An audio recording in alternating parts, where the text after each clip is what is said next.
Elle se dévoue, c'est remarquable, bénévolement, depuis sa pseudo-retraite, qui en réalité n'a jamais existé.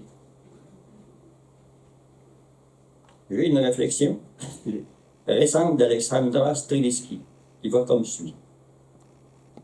Il ne faut pas sous-estimer la force de la douceur.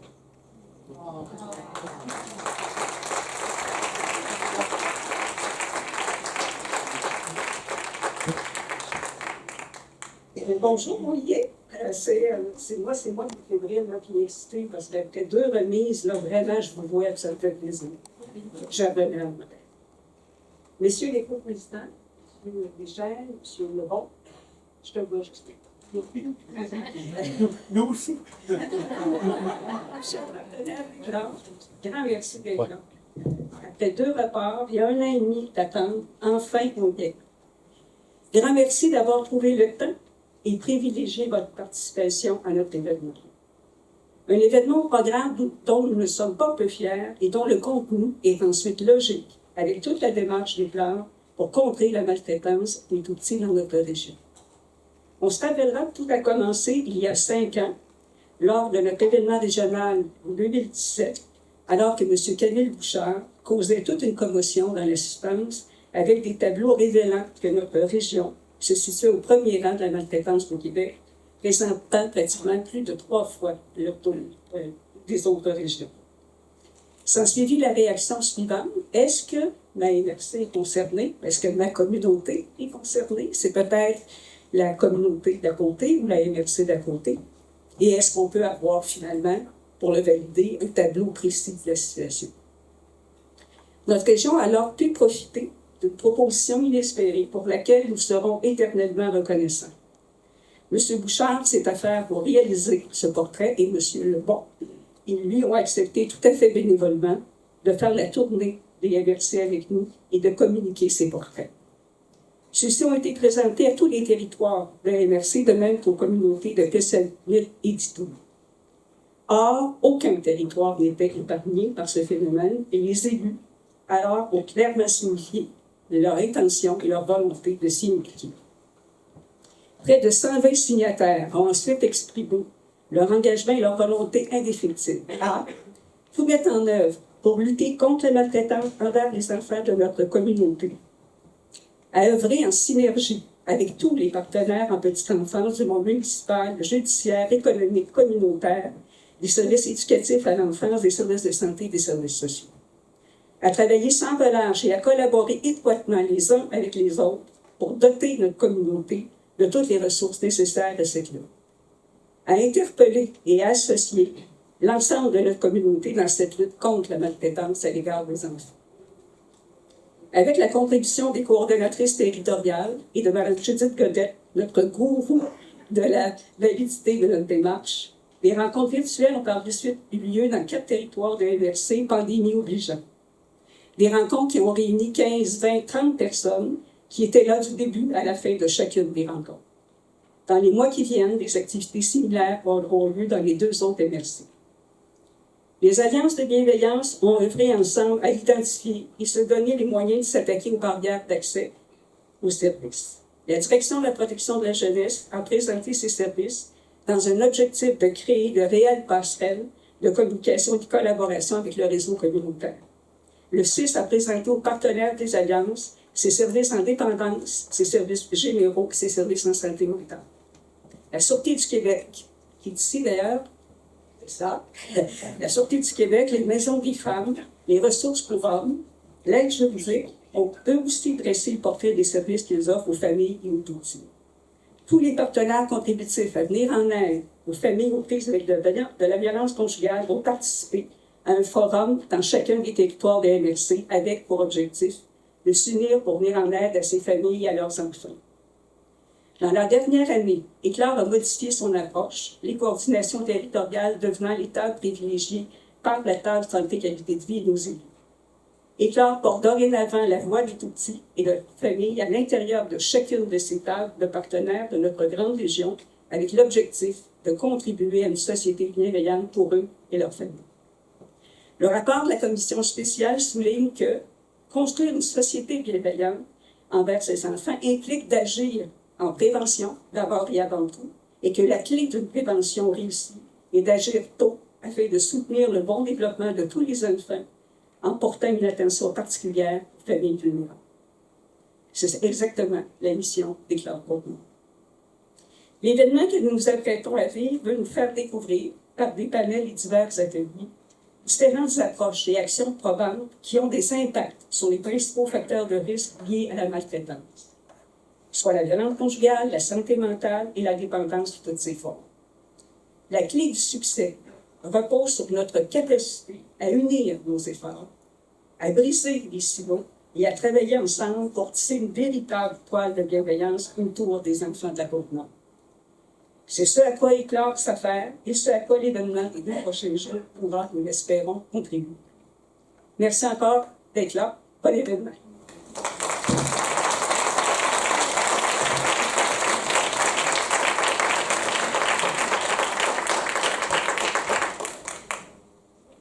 C'est l'émotion.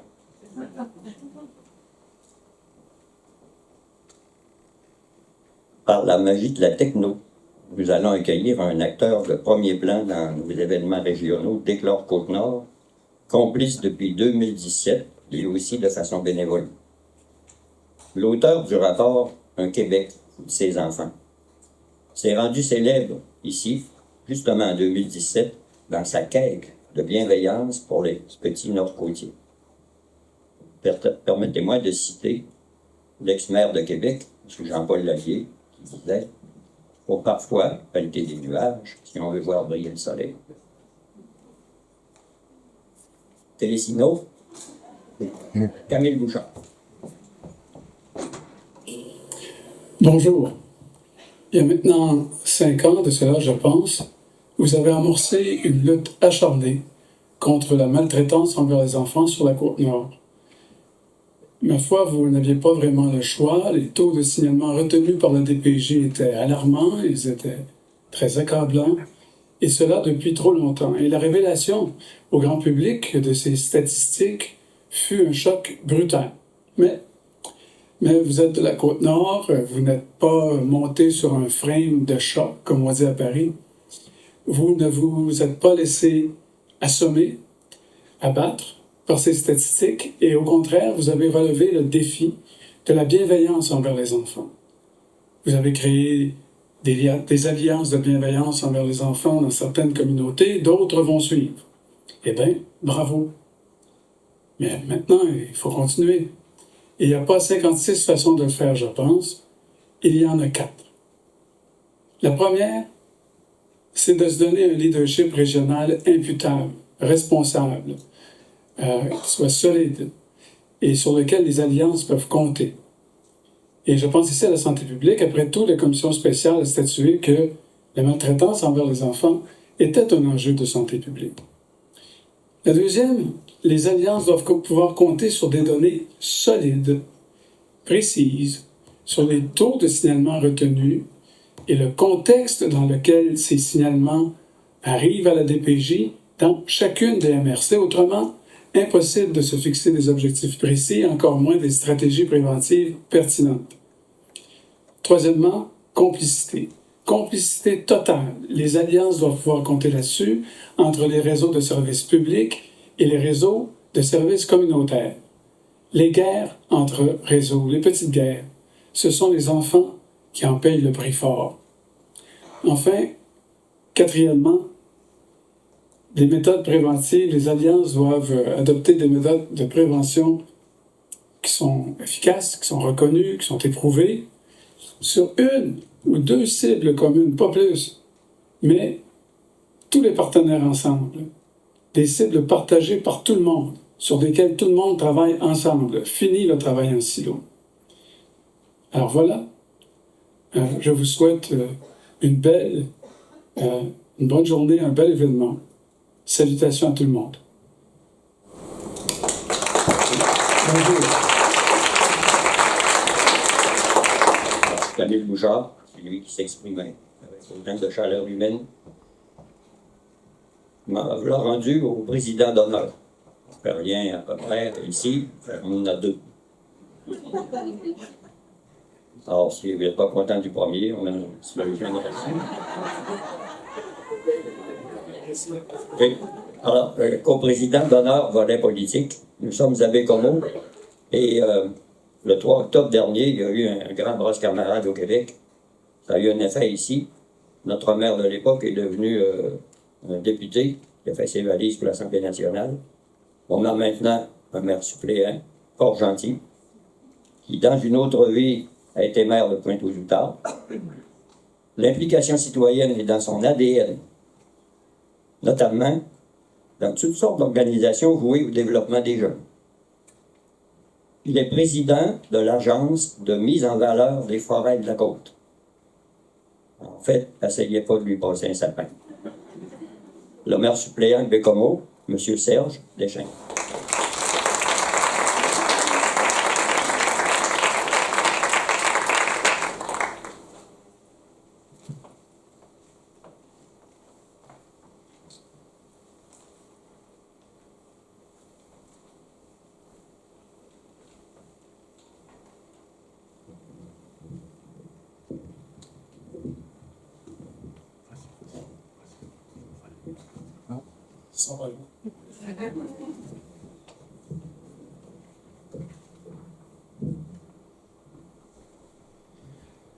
Et pas facile de passer après des orateurs aussi chevronnés.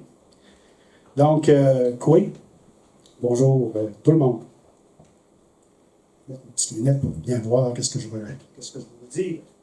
Donc, mesdames et messieurs, c'est avec empressement, un immense plaisir que j'ai accepté d'être co-président aux côtés de M. André Lebon à l'occasion de ce 4e événement régional en petite enfance sous le thème « La Côte-Nord, unie et bienveillante pour ses tout-petits ».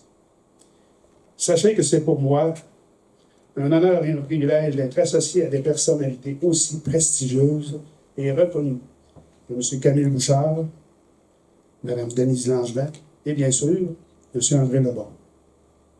Le 13 septembre 2019, j'avais eu le bonheur et la chance d'accueillir M. Camille Bouchard et Mme Denise Langevin, de même que plusieurs élus et intervenants en petite enfance, à Pointe-aux-Outard, alors que j'étais maire du village et signataire de la déclaration d'engagement « Tous unis en action pour les tout-petits ».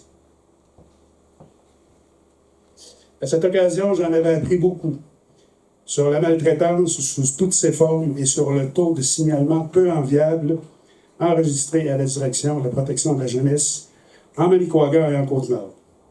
Ayant répondu présent à la grande majorité des invitations des Clores Côte-Nord à la suite de cette rencontre marquante, je réalise aujourd'hui la chance que j'ai d'être parmi vous pour vivre 2 magnifiques journées où les échanges et le partage ne pourront qu'être bénéfiques pour notre plus grande richesse commune, nos tout-petits.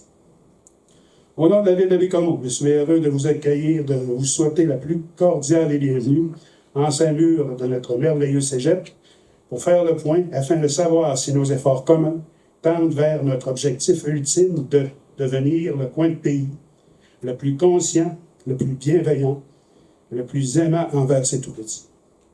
En conclusion, je nous souhaite de vivre un événement qui se traduira par ce nouvel élan nécessaire à la poursuite de notre mission commune. Chinach Cométine, merci.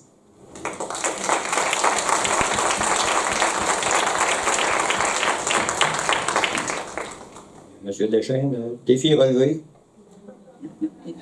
Dès que vous avez mis vos lunettes, vous êtes devenu un nouvel homme. Co-président d'honneur, nous invitons une personne pour qui j'ai une estime avouée. Son CV est si garni, il faut y faire de la chirurgie, vu le manque de temps.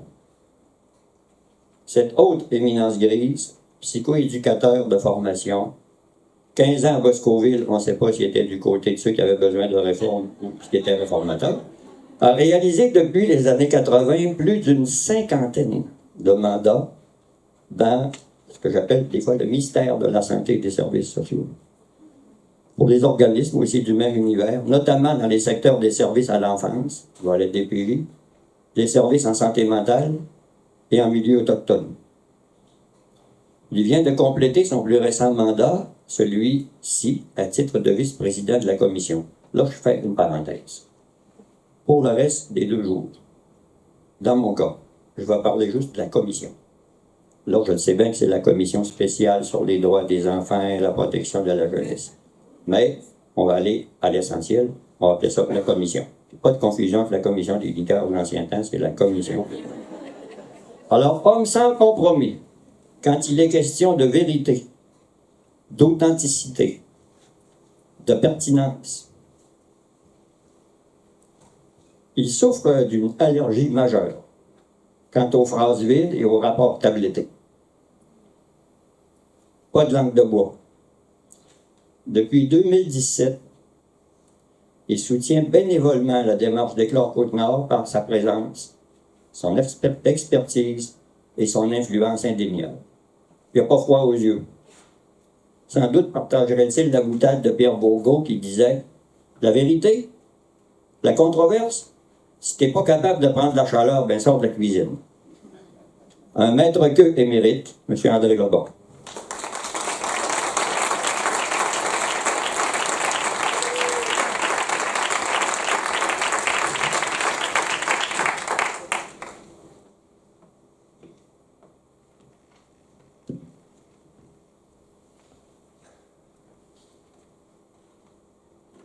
Bonjour. Oui. Je dois avouer ma réciprocité d'admiration pour M. Lévesque, que j'ai connu en 2017, et qui est pour moi l'incarnation de ce que vous êtes, c'est-à-dire la bienveillance des Côte-Nordiers, la poésie et la pertinence et l'intelligence. Et c'est fou parce que je réalise que tout le monde, je pense qu'il fallait être là en 2017 pour faire référence à il y a 5 ans. Parce que l'électrochoc dont parlait Denise, qui était le tableau que Camille Bouchard présentait, qui vous plaçait au dernier rang et de loin par rapport à la maltraitance, je pense que ça. Je me rappelle l'heure du midi, là, il y avait une sorte de. On ne savait pas si les gens allaient quitter, désespérés, ou qu'est-ce qui allait arriver, parce que c'était un choc de constater comment les tout-petits étaient victimes de maltraitance. C'était impressionnant. Mais il faut se souvenir de ça pour se rappeler du deuxième mouvement, qui a été un mouvement de mobilisation exceptionnel, à tel effet qu'au terme des 2 jours, ce qui est arrivé, c'est que les gens sont partis plus motivés que jamais, avec une sorte d'idéal en disant, dorénavant, c'est exactement ce qui est la devise de notre réunion aujourd'hui, on va être unis pour la bienveillance des enfants sur la Côte-Nord. Alors, dans ce sens-là, cet événement-là qui a été négatif au point de départ, s'est transformé en quelque chose de magique. Tellement magique. Je vais juste me retracer, c'est une minute. Vous, c'était vos lunettes, moi, c'est mon tellement magique que finalement, 5 ans plus tard, et malgré le fait qu'il y a eu une pandémie, qu'on a tous été un peu ralentis, mis sur la touche, ben vous êtes ici, nombreux, malgré le fait qu'on est en pénurie de personnel, puis qu'il y a des gens qui ont dû prendre des décisions difficiles de ne pas venir ou de venir malgré la surcharge de travail, ben il y a encore une force vive et vous êtes ici. Alors, ça, je lève mon chapeau. Puis ce que je m'aperçois aussi, c'est qu'il y a des visages qui ont changé, il y a des responsabilités. Bel exemple. M. Montigny, on a peut-être un allié de plus, qui est rendu au parti au pouvoir. Alors, il y a des visages qui ont changé, mais le mouvement existe. Puis je me souviens de Mme la mairesse Anctil, en 2017, qui a plongé tête première, qui a dit, écoute, moi je suis derrière ça, puis on va mettre tous nos services municipaux en appui, que ce soit les loisirs, n'importe quoi, on va mettre ça en appui de la cause. Je me souviens du maire de cette île à l'époque qui avait dit, donnez-moi des statistiques, donnez-moi un portrait de ma ville qui me dit que ce besoin-là est bien réel, puis on collabore. Alors, on le voit, le milieu municipal, Denise a évoqué tous les autres milieux qui ont mis à contribution, ça a été un geste phénoménal. À telle enseigne que depuis ce jour-là et aujourd'hui, il y a eu la fameuse commission spéciale suite au décès de la fillette de Granby. C'était une commission d'enquête. Et notre première visite en région, on l'a fait ici sur la Côte-Nord. Et je me souviens, j'ai deux collègues qui sont ici pour vous en parler, des résultats de la commission, alors, Leslie Hill et Daniel Tremblay. Les 12 commissaires ont été très impressionnés d'entendre le projet de la Côte-Nord. Et étonnamment, ça a été tellement marquant. C'est sûr que ça s'est appuyé par la suite de d'autres expériences comme Cosmos, comme des expériences d'avenir d'enfants dans différentes régions. Mais le déclencheur, je dirais, ça a été pour les 12 commissaires de venir sur la Côte-Nord puis d'entendre cette mobilisation-là. On en est ressorti impressionné, mais on ne l'a jamais perdu de vue. À telle enseigne que le rapport de la commission, la phrase centrale, c'est ça. Vous l'avez lu, Denise vous l'a relu. C'est un projet de société autour de la bienveillance pour les enfants. C'est ça le rapport. Ce n'est pas des amendements à la loi. On en a beaucoup parlé des amendements à la loi. Oui, ça fait partie de l'ensemble de l'œuvre. Mais l'essentiel, c'est de dire qu'il faut se consacrer à faire tout ce qui est en notre pouvoir pour faire en sorte que les enfants ne se rendent pas à la DPJ. Il faut être là au bon moment, il faut être là dès la grossesse, il faut travailler à chaque étape du développement de l'enfant pour lui donner le meilleur. Il faut soutenir les familles pour les rendre capables. Puis si jamais ça ne réussit pas, puis qu'on a besoin d'une aide spécialité, à ce moment-là, il faut que la DPJ intervienne. Et à ce moment-là, il faut que la DPJ ait les outils nécessaires pour faire le travail d'exception qui lui est demandé. Alors, ce n'est pas une question de dire on n'en veut plus de DPJ, c'est une question de dire essayons de ne pas nous y rendre si on n'en a pas besoin. Et quand on en a besoin, il faut faire le nécessaire. Il faut qu'il y ait de l'intensité, il faut qu'il y ait de la continuité, il faut qu'il y ait de la stabilité. Et ça, c'est les ingrédients manquants actuellement. Puis sans ces ingrédients-là, indépendamment de la qualité de nos professionnels, on échoue parce qu'on n'arrive pas à offrir à la hauteur, les services à la hauteur du besoin et de la complexité des besoins. Alors, c'est ça qu'il y a dans le rapport. C'est cette volonté-là de dire, écoutez, ça commence déjà par une société bienveillante. Mes collègues vont vous en parler davantage. Alors, pour moi, c'est un plaisir, puis c'est un honneur de revenir 5 ans plus tard. J'ai fait un petit hiatus, parce que pendant les 2 ans que j'étais à la commission, je ne suis pas venu en 2019 avec Camille, mais je suis venu dans les régions, par contre, pour faire l'étude avec la MRC, qu'est-ce qui est notre portrait, puis comment on peut se mobiliser pour y aller. Alors, on est 5 ans plus tard, mais on est l'autre bord d'une pandémie, on en sort tous plus ou moins amochés, le contexte a changé. Alors moi, je vois l'événement d'aujourd'hui comme une occasion en or de se redonner une sorte d'énergie. En le fond, ce que je vous souhaite pendant ces 2 jours-là, c'est venez faire le plein d'énergie. Venez faire le plein de bonnes idées. Venez faire le plein d'alliances. Venez faire le plein de complicité. Repartez motivés, stimulés, avec l'envie folle de réaliser votre rêve, le rêve de la Côte-Nord, d'être unis et bienveillants pour ces tout petits. Puis comme le disait Camille Bouchard, après avoir vu la réaction de mobilisation, il dit « Je rêve du jour où en sortant du bateau à Tadoussac ou du pont. » Il y a un immense panneau qui dit « Bienvenue sur la Côte-Nord, la région la plus bienveillante à l'égard de ces tout petits. » Alors, bon 2 jours, faites le plein, puis repartons. Le défi est toujours là. C'est le malheur, c'est que le défi, au Québec, pas juste à la Côte-Nord, le défi est toujours là. Alors, vous savez, tantôt on parlait de silo, mais moi j'aime l'image. Jusqu'à maintenant, on a tendance à y aller un à la fois et à tour de rôle. La complexité nous dit, c'est pas comme ça qu'on va infléchir cette complexité-là. C'est tous ensemble, coordonnés, et chacun qui se fait des passes et qui utilise des compétences de l'autre. C'est ce que je vois ici. une belle diversité de complicité. Alors, c'est le temps de recharger nos batteries puis de repartir. Bon 2 jours.